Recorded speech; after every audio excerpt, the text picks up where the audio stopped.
kedua ingin mempresentasikan tentang Supomo. Nama saya Broto Adi Berwala dari kelompok 2. Nama saya Rasya Bagus Aguliano dari kelompok 2. Saya Adi Desain Bersama dari kelompok 2. Saya Katika Disabilitas dari kelompok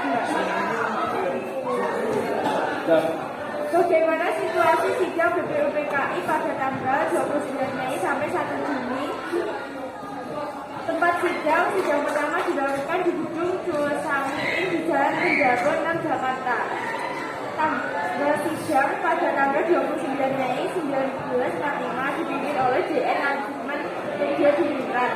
Anggota inti K.R. Soekarno, Muhammad Hatta, Raden Ahmad Sudarjo, Muhammad Yamin, Abdul Wahid Hasim, Abdul Kahir Muzaki, Raden Adi Kusno, Joko Sojo, Abi Salim, Alexander Andes Maramis. Apa yang dibahas? Membahas lulusan bahasa Indonesia. Bagaimana situasi sidang menegangkan penuh rasa kekeluargaan, bahkan mendapat tekanan yang berat untuk para anggota BPUPKI. Sedangkan selama berlangsungnya sidang para anggota masih merasa kebingungan karena belum mencapai kesepakatan. Situasi sidang pun menegangkan karena para anggota BPUPKI mendapat tekanan yang berat untuk segera mengambil keputusan tentang bahasa negara. Sidang ini pun dipenuhi rasa kekeluargaan karena seluruh anggota mengambil keputusan melalui musyawarah.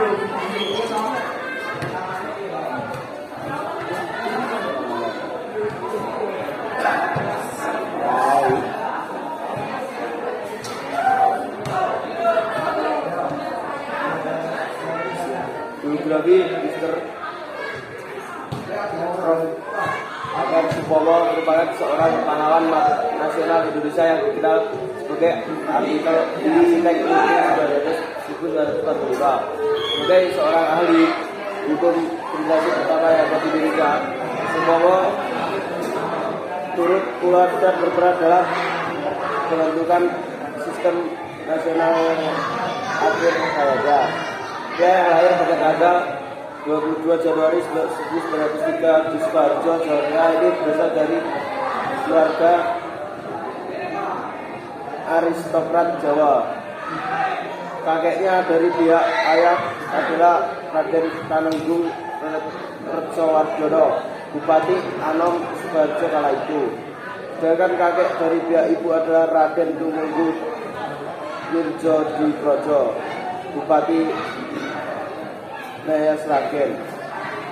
Karena berasal dari keluarga priai, Supomo beruntung memiliki kesempatan mengenyam pendidikan di FIS, EIS, Europe Legal School, ketika beliau sekolah dasar di Boyolali pada tahun 1917. Di tahun 1920, Supomo lalu meneruskan pendidikannya di Mulo yang terletak di kota Solo. Ia setelah lulus menjadi pegawai diperbantukan pada Pengadilan Negeri Yogyakarta. Menteri Kehakiman pertama Indonesia kemudian di bawah bimbingan Kortes Profet Hukum asal Belanda yang terkenal sebagai Kerajaan Ilmu Hukum Adat Indonesia. Di tahun 1927, Supomo resmi menyandang gelar doktor dan disertainya yang berjudul Reorganisation of the States in Surakarta, reorganisasi sistem agraria di wilayah Surakarta. Dalam disertai tersebut, Supomo mengupas sistem agraria tradisional di Surakarta dan menganalisis hukum-hukum kolonial yang berdasarkan dan pertanahan di wilayah Surakarta secara tajam, namun dengan bahasa yang halus dan tidak langsung. rumusan Soepomo dan isi rumusan Soepomo plus definisinya. 1. Persatuan negara yang merupakan kesatuan masyarakat organis yang tersusun secara integral di mana negara bertujuan menjamin kepentingan masyarakat seluruhnya sebagai kesatuan. Adalah konsep yang hendaknya menjadi pilihan bersama. 2. Kekeluargaan penekanan Soepomo menyangkut bentuk negara dengan kota lain, negara dikelola layaknya keluarga harmonis. 3. Keseimbangan lahir batin. Membuka keadilan yang menjadi hak setiap rakyat demi mendapatkan keadilan kemanusiaan tanpa membeda-beda. Melalui gagasan yang dikeluarkan dalam sistem DKI, pemikiran Soepomo kemudian dikenali sebagai itu negara integralistik. Semangat kekeluargaan merupakan penekanan Soepomo menyangkut bentuk sebuah negara dengan kata lain, negara yang dikelola layaknya keluarga harmonis. Konstitusi dianjurkan untuk tidak mengatur urusan hak-hak dasar. Pasalnya Soepomo berpandangan konsekuensi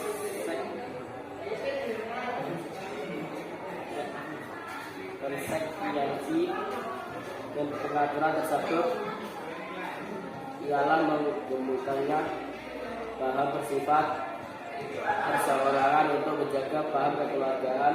Perwakilan golongan merupakan salah satu aspek penting. Di samping itu, urusan perekonomian setidaknya juga disesuaikan dengan paham politik.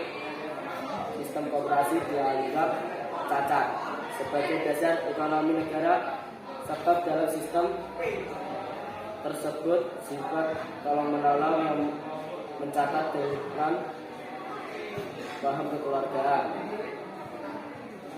Kendati begitu, ide-ide Soepomo dalam sistem DKI tidak bisa dilupakan. Ia menunjukkan bahwa dasar negara Indonesia lahir dan ragam pemikiran.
Jelas, Pancasila sebagai dasar negara Indonesia tidak bisa dilepaskan dengan visi Piagam Jakarta. Piagam Jakarta merupakan upaya untuk menjembatani antara pandangan dan agama nasionalis kebangsaan dalam sidang badan penyelidik usaha-usaha kepentingan Indonesia. Piagam Jakarta disahkan pada 22 Juli 1945 dan disusun oleh Panitia 9. Awalnya Piagam Jakarta berisi garis-garis besar perlawanan terhadap imperialisme, kapitalisme, fasisme, serta untuk menemukan dasar pembentukan negara Republik Indonesia. Dalam Piagam Jakarta juga tercantum 5 rumusan dasar negara yang nantinya mengalami sedikit perubahan sebelum dinamakan Pancasila. Perubahan Piagam Jakarta. Setelah Piagam Jakarta yang disahkan pada 22 Juli 1945, Muhammad Hatta mengungkapkan bahwa pada 17 Agustus 1945 sore hari yang menerima kedatangan seorang opsi angkatan laut Jepang. Menurut Hatta, Indonesia sebagai negara kesatuan memiliki keragaman budaya beserta data pemeluknya. Maka itu seluruh umat beragama di Indonesia sebaiknya merasa terwakili dalam rumusan dasar negara. Soekarno dan Hatta kemudian mengundang Kasman Sinoti dan Kasman Wadili Sidang PKI. Sebagai gantinya adalah ketuhanan yang Maha Esa yang kemudian ditetapkan sebagai sila pertama Pancasila yang menjadi dasar negara sebagai falsafah hidup bangsa Indonesia. Isi Piagam Jakarta. Piagam Jakarta berisi 4 alinea yang kemudian menjadi pembukaan Undang-Undang Dasar 1945, termasuk 5 poin yang salah satunya kemudian diganti menjadi ketuhanan yang Maha Esa dalam Pancasila. Rakyat Indonesia ke depan pintu gerbang negara Indonesia juga merdeka, bersatu, berdaulat, adil dan makmur. Kemudian daripada itu membentuk suatu pemerintah negara Indonesia yang melindungi segenap bangsa Indonesia dan seluruh tumpah darah Indonesia dan untuk memajukan bangsa dan itu melaksanakan ketertiban dunia yang berdasarkan kemerdekaan, perdamaian abadi dan keadilan sosial. Susunan negara Republik Indonesia yang berkedaulatan rakyat dengan berdasarkan kepada ketuhanan dengan mewajibkan menjalankan syariat Islam bagi pemulung-pemulungnya. Menurut dan kemanusiaan yang adil dan beradab, persatuan Indonesia dan kerakyatannya dipimpin oleh hikmat kebijaksanaan dalam permusyawaratan perwakilan, serta dengan permusyawaratan perwakilan serta mewujudkan suatu keadilan sosial bagi seluruh rakyat Indonesia. Sekian dari kelompok 2, presentasi dari kelompok 2. Bila ada kesalahan, kata mohon dimaafkan. Bila kita boleh daya, wassalamualaikum warahmatullahi wabarakatuh.